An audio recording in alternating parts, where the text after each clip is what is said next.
실로암 물은 예루살렘 북쪽에 있는 기혼 샘물로서 그 샘에서 솟아올라 성벽 아래에 기드론 계곡을 끼고 흐르는 작은 시냇물입니다. 기혼 샘은 예루살렘에 있는 유일한 샘물도 지금도 하루에 53만여 갤론을 뿜어냅니다. 아하스의 아들 히스기야가 통치하던 시대에 예루살렘 인구가 많이 늘었는데 약 5만 5천여 명 정도 됐으리라고 학자들은 추측합니다.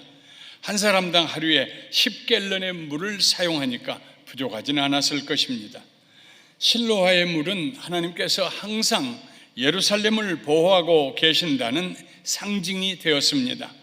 그러나 실로아의 물은 얼른 보기에 줄기가 약하고 수량도 작았습니다.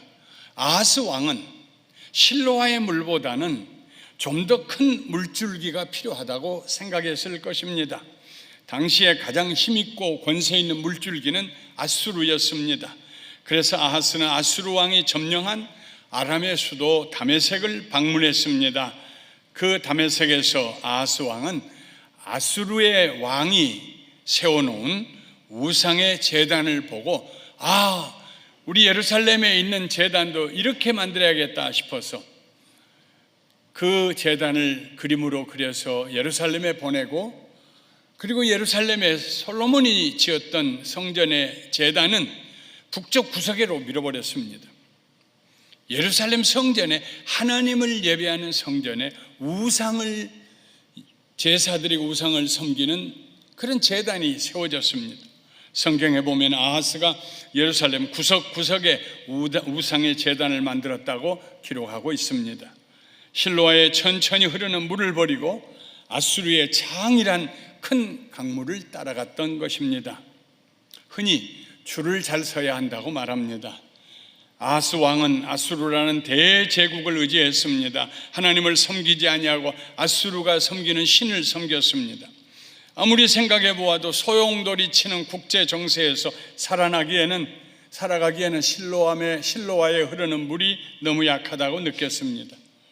이 실로아 물이 흘러서 예수님 시대에 모아진 연못이 바로 먼 일을 눈뜨게 했던 실로암 연못입니다. 실로아 물은 너무 느려 하나님만으로는 안전하지가 않아 지금은 아수르가 대세야. 그렇게 아하스 왕은 아수르의 우산 아래 들어가기만 하면은 두려울 것 없다고 생각했습니다. 그런데 어느 날 이사야가 놀라운 예언을 했습니다.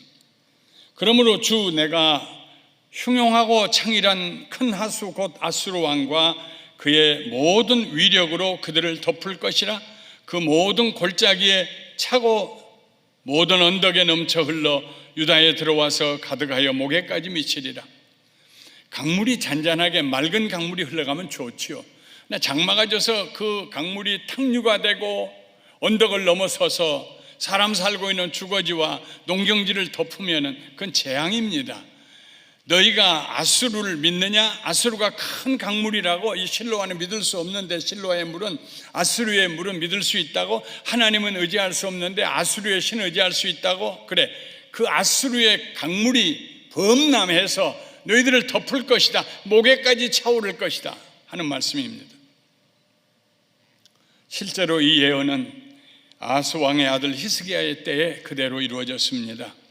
히스기야 왕은 그 아버지와 달리 하나님만 섬겼습니다. 모든 산당과 우상의 정각을 제거하고 솔로몬 이래로 가장 크고 완전한 유월절을 지켰으며 성전 예배를 회복했습니다. 아수르의 사네립 왕은 히스기야의 그런 종교 개혁이 못마땅했습니다. 그래서 군대를 파견했습니다. 처음에는 히스기야 왕이 재물 때문에, 보물 때문에 오는가 싶어서 곳간에 있는 모든 보물을 모아서 아수르 왕에게 보냈습니다. 그러나 아수르 왕은 거들떠보지도 아니하고 질풍노도처럼 밀고 내려왔습니다. 훗날 사네립이 세운 전승기념비에는 자기가 유다 성읍 46개를 다 함락했다고 기록하고 있습니다. 아하스와 유다 백성들이 그토록 의지했던 아수르가 오히려 큰 강물이 되어서 유다로 흘러 들어왔습니다. 그들의 목에까지 차올랐습니다. 유다의 모든 성들이 다 함락되고 예루살렘 하나 달랑 남았습니다. 아수르 군대는 예루살렘 성벽 곁에 토성을 쌓아올리며 히스기야에게 항복하라고 협박합니다. 자기네가 섬기는 우상을 함께 섬기라고 협박합니다. 그러나 히스기야는 그럴 수 없었습니다. 그래서 하나님께 성전에 올라가 바짝 엎드려서 기도했습니다. 이번 일은 히스기야가 잘못해서 일어난 일이 아닙니다. 아버지 아하스 왕이 잘못해서 일어난 일입니다. 때로는 부모의 잘못이 자식에게 해를 끼쳐 자식이 땀 흘리며 그 문제를 해결해야 될 때도 있습니다. 하나님께서 히스기야의 눈물의 기도를 들으셨습니다. 그리고 그날 저녁 천막에서 자고 있던 18만 5천 명의 아수르 군사들의 호흡을 막아서, 산소 공급을 막아서 아무도 다시 일어나지 못하게 하셨습니다. 부끄럽게 된 아수르 왕 사네립은 쫓기듯이 고국에 돌아가 자기가 의지하고 섬기는 우상의 정각에 들어갔다가 자기의 두 아들들에게 암살을 당하고 맙니다. 다른 이야기를 하나 더 해드리겠습니다. 2008년 9월에 일어난 일입니다. 저희 교회가 옆에 있는 지금의 교육관 건물을 구입하기 위해서 뱅크 오브 웨스트에 융자를 신청했습니다. 꽤 큰 은행입니다. 아무 문제 없다고 곧 해주겠다고 그랬습니다. 그러나 에스크로를 클로즈 하기 2주 전에 융자를 못 해주겠다고 연락이 왔습니다. 이유도 분명하게 알려주지 않았습니다. 곧이어 뱅크 오브 아메리카 부행장이 이미 서류가 다 되었으니 걱정할 거 없다고 2주면은 해주겠다고 큰 소리 쳤는데 2주가 지난 후에 못 해주겠다고 연락이 왔어요. 역시 이유를 왜 못 해주는지를 설명하지 않았습니다. 그러다가 하나님의 은혜로 작은 한국계 은행을 통해서 700만 달러를 융자 얻게 해주시고 우리가 저 건물을 구입할 수 있었습니다. 왜 그렇게 큰 은행들이 융자를 할 수 없는지, 해주겠다고 하고 이유도 설명하지 않고 못한다고 뒤로 나자빠졌는지 알 수가 없었습니다. 알고 보니 그 무렵 리만 브라더스라고 하는 융자 회사가 서브프라임 사태로 파산 선고를 했고 모든 은행들도 이 일에 연루되어서 갑자기 미국 내의 모든 융자가 일시에 셧다운되었다는 사실을 알게 되었습니다. 서브프라임 모기지 사태는 2001년부터 금융기관들과 부자들의 탐욕으로 시작된 사건입니다. 이 사건은 1929년에 일어난 세계 대공황 이래 미국이 경험한 최악의 금융위기였습니다. 그래서 가장 크고 긴 경기 침체기가 미국뿐 아니라 전 세계를 덮었습니다. 파급력으로 보면은 1929년의 경제 대공황보다 훨씬 더 컸습니다. 좀 더 자세히 설명해 보겠습니다. 2001년경에 미국 연방준비제도는 경제 활성화를 위해서 저금리 정책을 폈습니다. 그로 인해서 대출이 늘어나고 주택 가격이 상승했습니다. 투자자들은 주택을 담보로 하고 대출해주는 low risk, high return, 위험은 적고 이익은 많은 이런 상품에 열광했습니다. 복잡한 경제 용어를 피하고 결론만 이야기하자면 은행들은 신용 등급이 낮은 사람들에게 융자를 해주고 그 융자 증서들을 증권으로 만들어서 투자자들에게 되팔았습니다. 앞으로도 집이 잘 팔리고 연방은행의 이자가 여전히 낮으며 집값만 계속 올라간다면 아무 문제가 없을 것 같았습니다. 2002년부터 2006년 사이에 미국 평균 집값은 50%가 올랐습니다. 캘리포니아는 그보다 2배, 103%가 올랐습니다. 모든 사람들이 일단 은행에서 융자를 받아 집을 사놓으면 집을 팔 때 많은 이익을 남길 수 있으라고 생각했습니다. 그래서 어떤 사람들은 그럴 만한 능력이 되지 않았는데 여러 채씩 집을 구입했습니다. 은행은 융자를 신청하는 사람들에게 한없이 관대했습니다. 처음에는 수입 증명과 자산 증명을 요구했지만 크레딧 카드 점수를 요구했지만 그것도 점점 귀찮아졌습니다. 그래서 본인의 수입이 얼마라고 자기가 써 넣으면은 그것으로 끝이었습니다. 자신의 금융 재산을 증명할 필요도 없었습니다. 은행들은 한 걸음 더 나아가 수입과 자산을 묻지 않고 그냥 100%까지 대출을 해 주었습니다. 나 40만 달러짜리 집을 사겠소. 가진 돈은 얼마 있어요? 아무것도 없어요. 그러면 은행에서 그냥 40만 달러를 빌려주었습니다. 소위 No income, no asset라는 그런 용어가 생겨났습니다. 그러다 보니 융자해 주어야 될 돈이 더 필요했습니다. 중국과 신흥국가의 자산들이 갑자기 미국으로 몰려들기 시작했습니다. 투자한 돈이 쌓이니까 융자는 더 쉬워졌습니다. 그런데 거기 사람들이 모르는 깊은 함정이 있었습니다.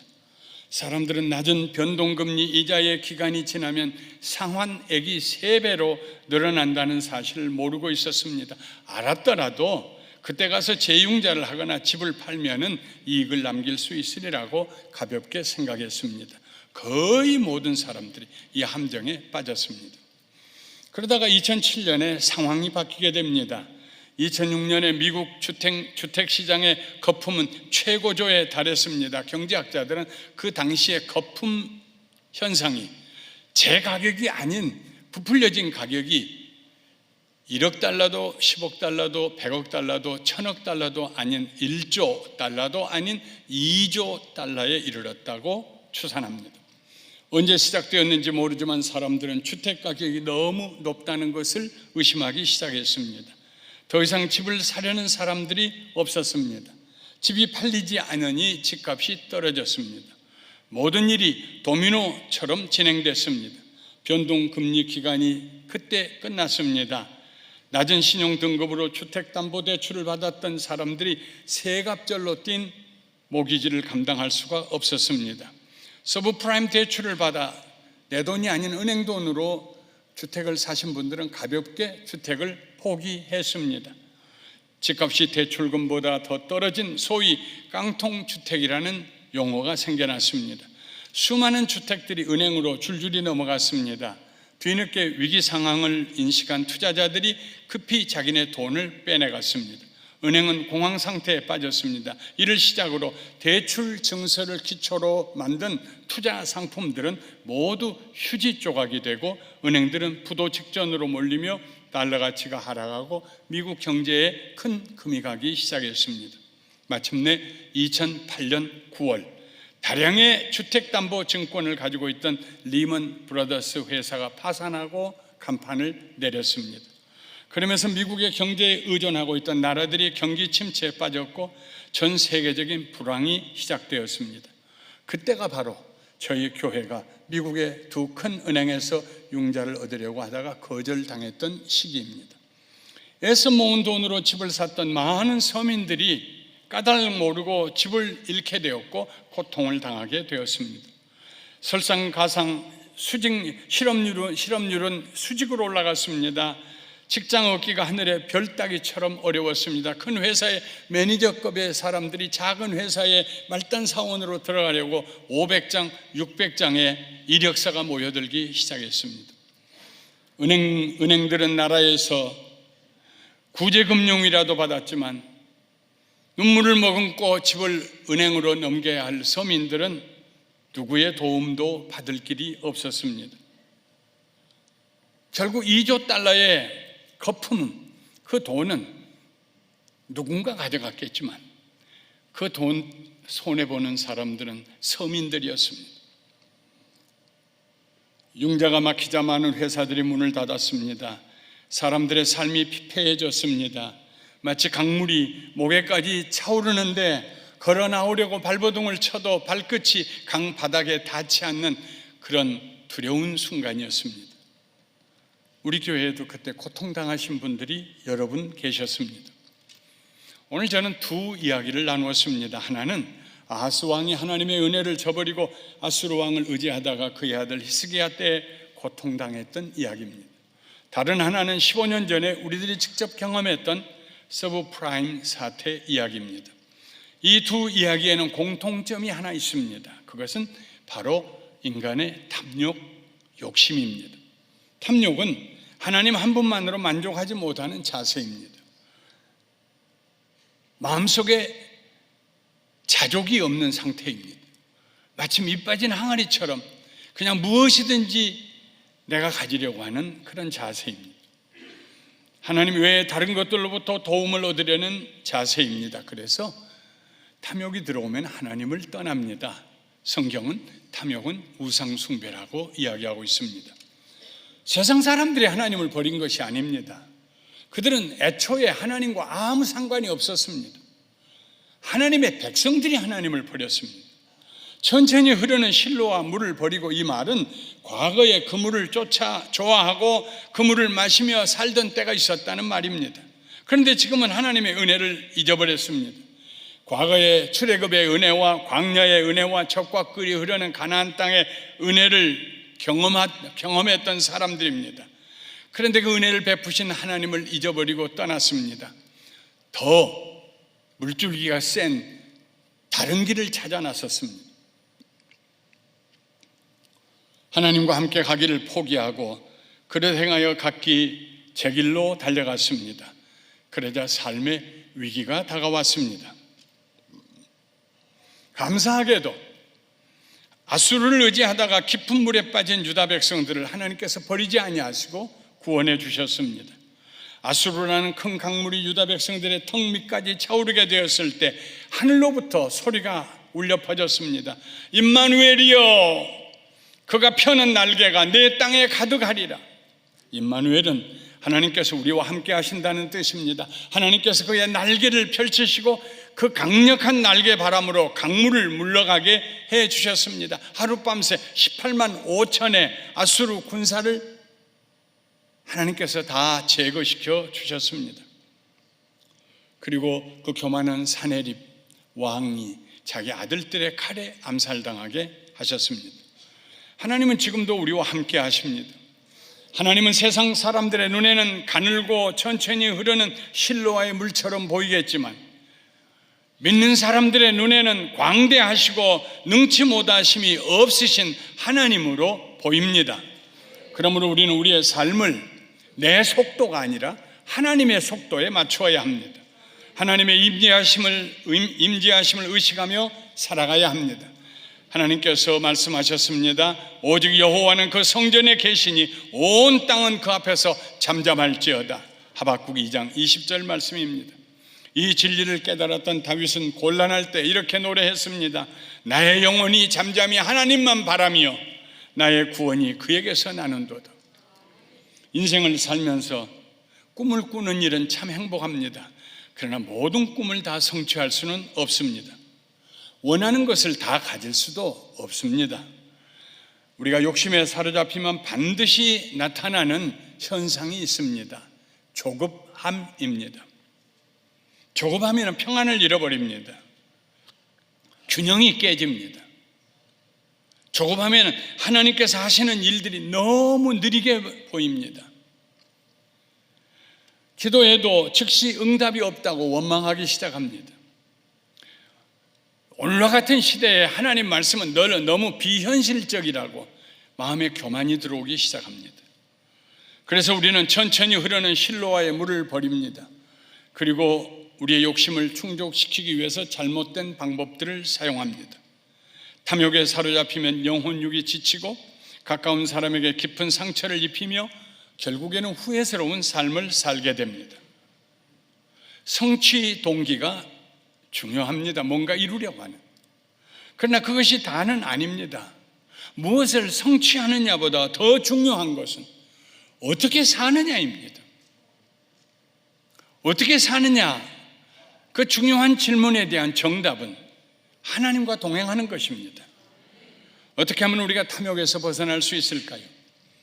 먼저 하나님의 임재하심을 의식하며 살아야 합니다. 하나님은 절대 주권자이십니다. 아무도 하나님의 다스림에서 벗어날 수 없습니다. 그러므로 우리는 하나님 앞에 겸손해야 합니다. 하나님의 살아계심을 믿고 그를 찾는 자에게 상 주시는 자이심을 믿어야 합니다. 여기 하나님이 계신다는 의식을 가지고 하루하루 살아야 됩니다. 우리가 매일 살면서 가장 자주 생각하는 것이 돈 버는 일이라든지 성공하는 것이라든지 누구보다 더 잘 되는 것이라든지 걱정거리라든지 부끄러운 일이라든지 이런 일이 아니고 하루 사는 동안 가장 빈도수가 높은 가장 자주 생각하는 것이 나의 하나님, 내 주 예수 그리스도, 나의 성령 하나님, 하나님 의식을 갖는 것이 중요합니다. 임마누엘이요, 우리와 함께 하신 하나님이십니다. 날개를 펴시고 우리를 보호하십니다. 그 날개 위에 우리를 얹어서 위험을 벗어나게 하시고 안전한 땅으로 인도해 주십니다. 그분은 한 번도 늦어진 적이 없습니다. 한 번도 실수한 적이 없으십니다. 한 번도 패배한 적이 없으십니다. 그분이 하나님이십니다. 내가 너와 함께 하리라. 임마누엘, 내 날개로 너를 구원하리라. 그래서 매 순간 일이 잘 될 때든지 안 될 때든지 매 순간 하나님을 의식하는, 주님 고마워요, 감사해요, 주님 어떻게 하면 좋지요, 주님 참 잘하셨네요, 영광 받으세요. 매 순간 하나님을 의식하는 것, 하나님의 임재를 의식하면은 우리의 세상적인 욕심에서 벗어나고 자유하게 됩니다. 뿐만 아니라 정직해야 합니다. 정직은 하나님의 자녀들이 지녀야 할 성품입니다. 정직하면 탐욕의 수렁에 빠지지 않습니다. 정직한 사람은 위험한 울타리를 넘어가지 않습니다. 여기까지야 성령님께서 우리에게 말씀하실 때 그 안에 머물 수 있습니다. 정직은 우리를 지켜주는 강력한 무기가 됩니다. 시편 7편 10절에 보면 하나님께서 정직한 자를 구원하신다고 그랬습니다. 정직해 보십시오.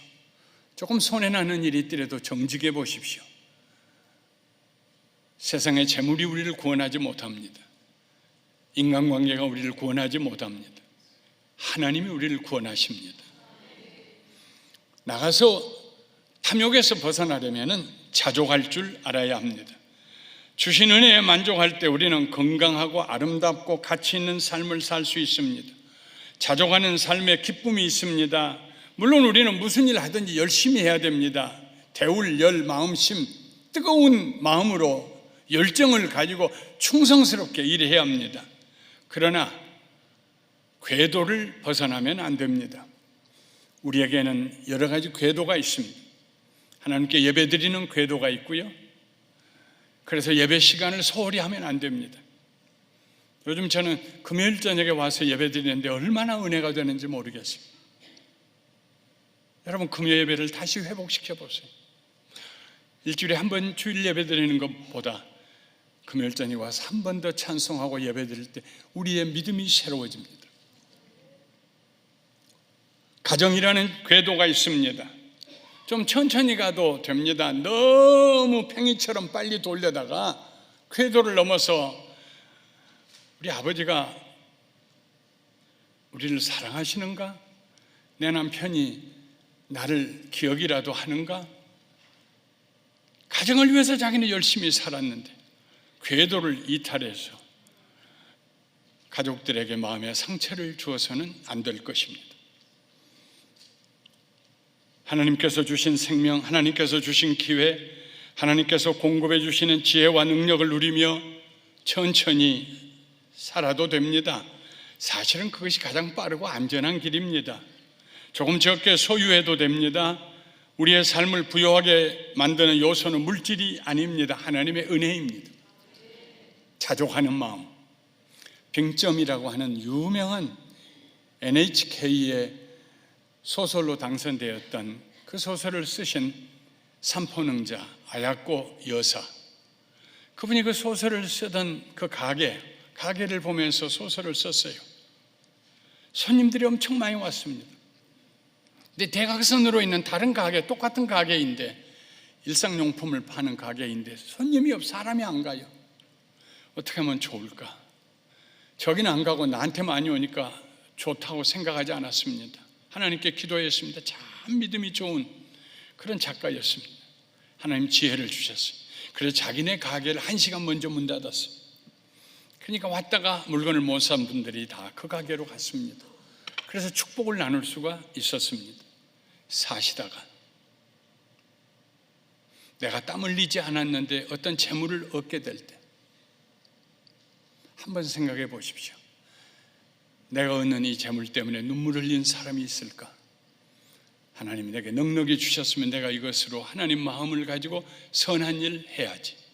자족하는 사람, 그 사람 절대로 탐욕의 함정에 빠져들지 않습니다. 마지막으로 우리는 감사함으로 탐욕에서 벗어나야 합니다. 감사하는 생활을 하면 오늘의 조급함과 내일의 두려움이 사라집니다. 실로의 물이 천천히 흘러도 지금까지 수천 년 동안, 지금도 오늘도 내일도 예루살렘에서 그 물이 흘러서 실로암 연못을 넘쳐 내려갑니다. 하나님의 은혜는 여전하며 끝이 없습니다. 우리 모두 다시 하나님께로 돌아가십시다. 내 욕심의 속도에 하나님을 맞추려 하지 말고 하나님의 은혜의 속도에 우리 삶의 속도를 맞추십시다. 실로의 물이 천천히 흐르는 실로의 물, 사람들은 조그맣게 계곡에 졸졸졸 천천히 흐른다고 생각하겠지만 신앙을 가진, 믿음을 가진 사람들은 천천히 흐른다는 것, 천천히라는 단어에서 놀라운 영적인 축복을 체험합니다. 양지강 하류에 가면 물이요, 엄청난 물이 천천히 흘러가요. 브라질에 가서 저 북쪽에 선교를 가느라고 북쪽에 있는 마카파라고 하는 도시에 비행기를 타고 갔어요. 상파울로에서. 그런데 큰 바다가 내륙으로 들어와 있어요. 와, 이게 라군보다 훨씬 큰데 이렇게 큰 바다가 내륙으로 들어와 있네. 가도 끝이 없는 것 같아요. 옆에 있는 사람한테 물었습니다. 여기는 어떻게 바다가 많이 육지로 들어와 있군요. 그분이 대답했어요. 아니요, 저건 바다가 아니라 아마존 강의 하류입니다. 20분을 비행기로 날아갈 그 넓이가 얼마나 넓은지. 천천히 흐른다고 그래서 힘이 없는 거 아닙니다. 하나님의 나라, 하나님의 권세, 하나님의 뜻은 비록 천천히 이루어져도 힘이 있습니다. 광대하십니다. 하나님 앞에 어느 때든지 감사하고 조급하지 않고 기다리면서 하나님께 영광 돌릴 때 우리의 영혼육이 건강하고 균형 잡힌 삶을 살게 될 것입니다. 그때 우리는 하나님께서 넉넉하게 베푸시는 축복을 누리게 될 것입니다. 그때 우리는 인생에 실패가 없는 복된 삶을 살게 될 것입니다. 그런 삶을 살게 되시기를 주님의 이름으로 축원합니다.